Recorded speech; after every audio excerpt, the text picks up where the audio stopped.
Assalamualaikum warahmatullahi wabarakatuh. Saya Ella Febriani dengan NIM 2011134. Di sini saya ingin menjawab pertanyaan guna memenuhi tugas UAS mata kuliah pengembangan materi Al-Quran dan Hadis. Untuk soal pertama itu sejarah proses pewahyuan Al-Quran.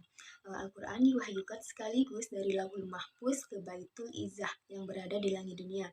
Al-Quran diturunkan pada malam kemuliaan atau malam Lailatul Qadar. Kemudian Al-Quran diturunkan kepada Nabi Muhammad melalui perantara malaikat Jibril secara bertahap selama kurang lebih 23 tahun. Adapun riwayat yang berbunyi mengenai Al-Quran diturunkan kepada Nabi Muhammad melalui perantara malaikat Jibril, yaitu telah dipisahkan Quran dari Azik, lalu diletakkan di Baitul Izzah di langit dunia. Kemudian Jibril menurunkannya kepada Nabi Muhammad SAW. Karena dalam satu riwayat itu ada beberapa pendapat para ulama. Yang pertama itu bahwa Jibril menerimanya secara mendengar dari Allah yang lafalnya khusus. Yang kedua bahwa Jibril menghafalnya dari Lauhul Mahfuz. Selanjutnya yang terakhir itu bahwa maknanya disampaikan kepada Jibril, sedangkan lafalnya adalah lafal Jibril dan atau lafal Nabi Muhammad SAW. Pertanyaan yang kedua itu perkembangan studi Al-Quran. Dalam perkembangan studi Al-Quran ini ada beberapa abad. Yang pertama itu Hijriyah. Ini kegiatan para sahabat dan tabi'in dalam usaha penyebaran ilmu Al-Quran dilakukan melalui jalan periwayatan dan pengajaran secara lisan, tidak dengan adanya tulisan ataupun catatan. Kegiatan-kegiatan itu merupakan embrio bagi masa pembukuannya. Nah, selanjutnya pada abad yang kedua Hijriah ini, ulumul Al-Quran memasuki masa pembukuannya dengan memberikan prioritas pada ilmu tafsir karena fungsinya sebagai ulum Al-Quran atau induk ilmu-ilmu Al-Quran. Pada abad ketiga Hijriah, Ibnu Tahrir At-Tabari sebagai penyusun kitab tafsir terbaik, yakni Jami al-Bayan fi Tafsir Al-Quran, dan pertama kali menyajikan tafsir dengan mengemukakan berbagai pendapat yang disertai pula dengan proses tarikh atau metode kritis.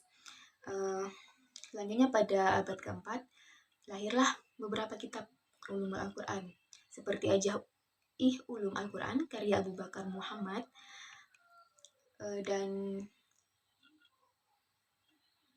Ibnu Al-Qasim Al-Anbari. Abu Al-Hasan Al-Syari menyusun kitab Al-Mukhazan fi Ulum Al-Quran.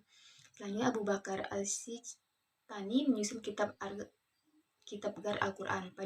Selanjutnya pada abad kelima Hijriah, ilmu-ilmu Al-Quran yang lahir itu adalah Jazul Quran karya Abu Bakar Al-Bakilani, Al-Burhan fi Ulum Al-Quran, dan ilmu Irab karya Ali bin Ibrahim Ibnu Sya'id Al-Hufi.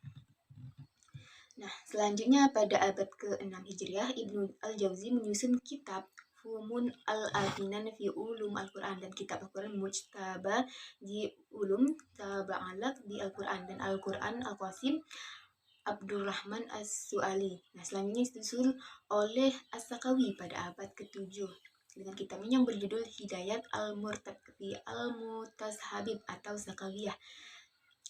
Abu Sahab Abdurrahman Ibnu Ismail menyusun kitab Mursyid Al-Wajiz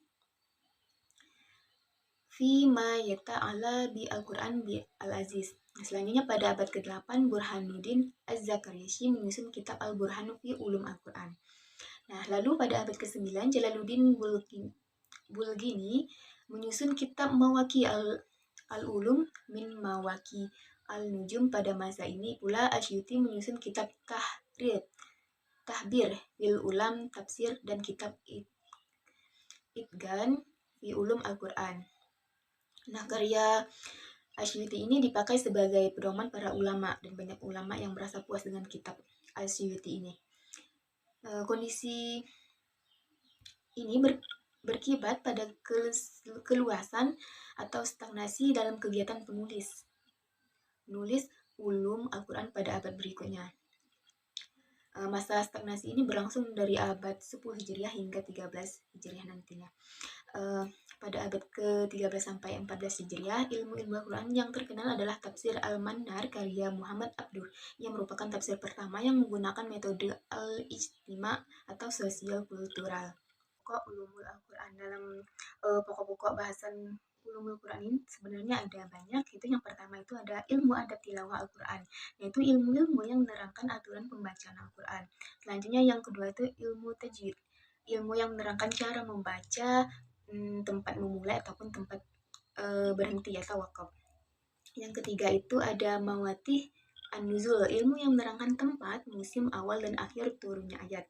Selanjutnya yang keempat itu ilmu tawarik an-nuzul, ilmu yang menerangkan dan menjelaskan masa dan urutan turunnya ayat, satu demi satu dari awal hingga yang terakhir.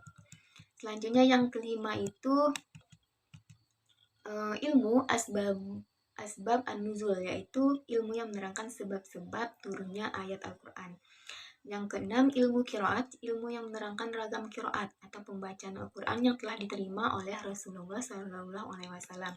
Selanjutnya, yang ketujuh, ilmu gharib Al-Quran, ilmu yang menerangkan ragam gharib Al-Quran, yaitu ilmu yang menerangkan makna kata-kata ganjil yang tidak terdapat dalam kitab-kitab konvensional atau tidak terdapat dalam percakapan sehari-hari.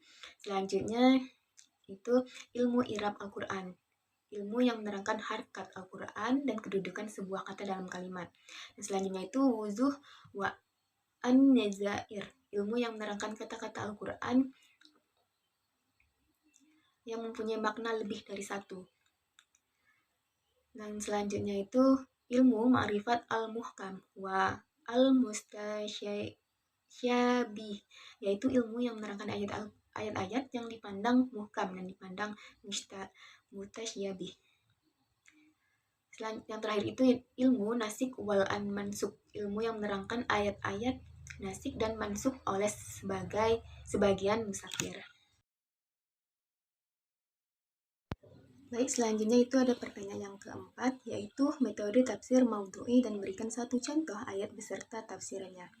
Nah, metode maudhu'i adalah metode yang cara pengumpulan ayat-ayat Al-Quran yang mempunyai tujuan satu yang bersama-sama membahas topik atau judul yang sama.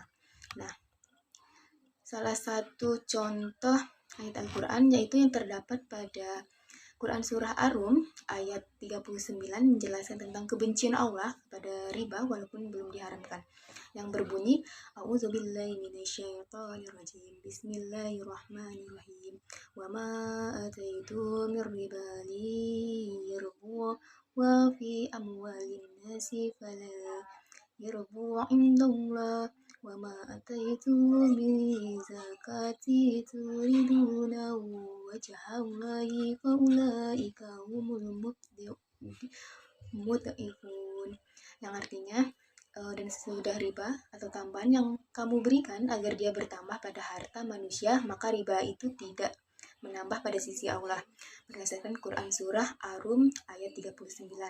Nah, yang kedua itu adalah Quran Surah Al-Baqarah ayat 278 yang menjelaskan keharaman riba secara mutlak, yang berbunyi A'udzubillahi minasyaitonirrajim, Bismillahirrahmanirrahim, ya ayyuhalladzina amanu taqullaha wa dharu ma baqiya minal riba wa in kuntum mu'minin, yang artinya hai orang-orang yang beriman, bertakwalah kepada Allah dan tinggalkanlah sisa riba yang belum dipungut jika kamu orang-orang yang beriman. Quran Surah Al-Baqarah ayat 278.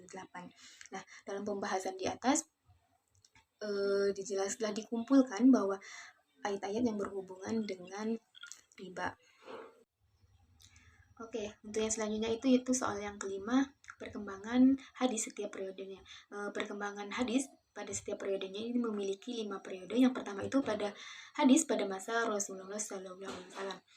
Ada ayat-ayat Al-Quran sendiri banyak memerintahkan umat Islam, dalam hal ini para sahabat, untuk mentaati dan mengikuti Rasul sampai pada segala pola perilaku kesehariannya, karena Rasul adalah orang yang benar-benar mempunyai akhlak yang luhur dan menjadi suri tauladan umatnya.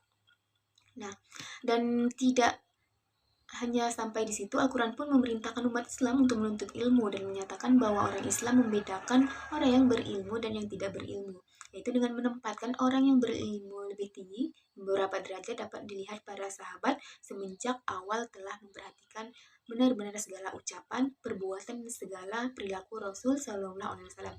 Karena memang mereka mengetahui bahwa segala apa yang dilakukan oleh Rasul adalah menjadi sumber ajaran Islam.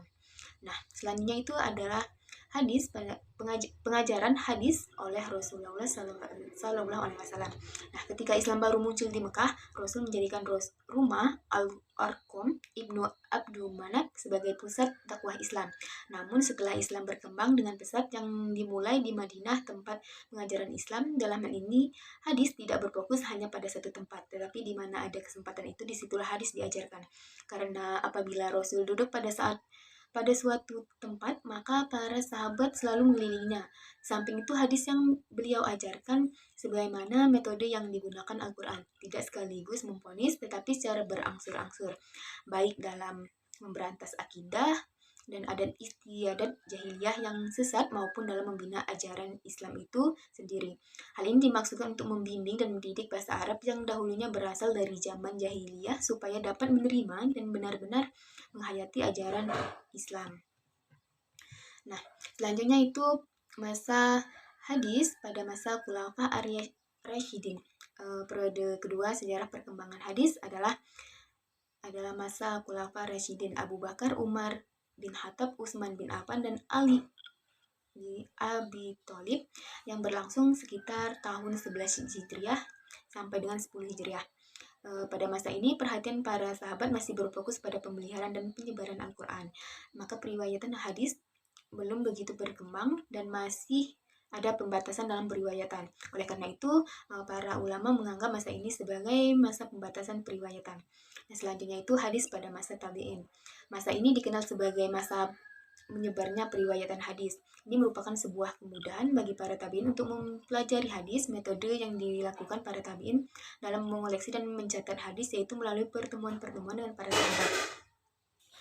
Nah, selanjutnya mereka mencatat apa yang telah didapat dari pertemuan tersebut. Para tabi'in menerima hadis Nabi dari sahabat dalam berbagai bentuk. Jika disebutkan ada yang dalam bentuk catatan ataupun tulisan, ada juga harus dihafal. Di samping itu dalam bentuk yang sudah terpolakan dalam ibadah dan amalia para sahabat, lalu tabi'in menyaksikan dan mengikutinya. Selanjutnya itu hadis pada masa tabi'in al-tabi'in. Pada masa ini dimulai dengan berakhirnya masa tabi'in. Tabi'in berakhir adalah tabi'in yang bertemu dengan sahabat yang meninggal pada akhir. Cara periwayatan hadis pada masa tabi'in ini adalah di lafzi, yaitu dengan lafaz, karena kodifikasi hadis ini mulai dilakukan di akhir masa tabi'in. Kodifikasi masa ini telah menggunakan metode yang sistematis, yaitu dengan mengelompokkan hadis-hadis yang ada sesuai dengan bidang bahasan, walaupun dalam penyusunannya masih bercampur antara hadis Nabi dan gaul sahabat dalam tabi'in, sebagaimana yang terdapat dalam kitab Al-Muwatab Imam Malik. Barulah bahwa awal abad kedua Hijriah dalam kondisi kodifikasinya ini, hadis ini dipisahkan dari gaul sahabat dan tabi'in. Untuk yang terakhir, pertanyaannya apa yang Anda ketahui tentang kajian sanad? Adapun menurut istilah ilmu hadis, sanad berarti silsilah periwayatan hadis yang menghubungkan kepada matan hadis dari periwayatan terakhir sampai kepada Nabi Muhammad SAW. Nah, dalam pengertian di atas ada beberapa lagi, yaitu isnad berarti mengangkat atau menyederhanakan suatu hadis kepada yang mengatakannya, sedangkan musnid adalah isim fa'il dari sanad yang secara bahasa berarti orang yang menyandarkan. Selanjutnya yang terakhir itu kata musnad yang berarti hadis-hadis yang disebutkan seluruh sanad dan bersambung kepada Nabi Muhammad SAW. Mungkin hanya itu yang bisa saya jawab. Assalamualaikum warahmatullahi wabarakatuh.